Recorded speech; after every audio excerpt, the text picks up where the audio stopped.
Hello guys, in this video I am going to show you how to select the navigation provider on the PetrolSpy application. But first I just want to mention, don't forget to subscribe to my channel, because at 10,000 subscribers I am going to show you my whole YouTube revenue statistics and growth strategy, how to make money online. Now let's jump into it. First of all, open the application on your phone.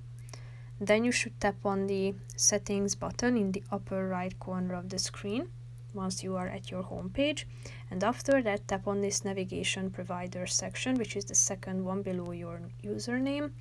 Here you can select Google Maps or Apple Maps, so tap on the relevant one, and as you can see it has been updated, so it will appear at this section, meaning that the navigation provider app will be Google Maps, but you can change it anytime you feel like to do so by coming back to this section and tapping on the other option. So basically that's it for this video, guys. See you in the next one. Bye bye.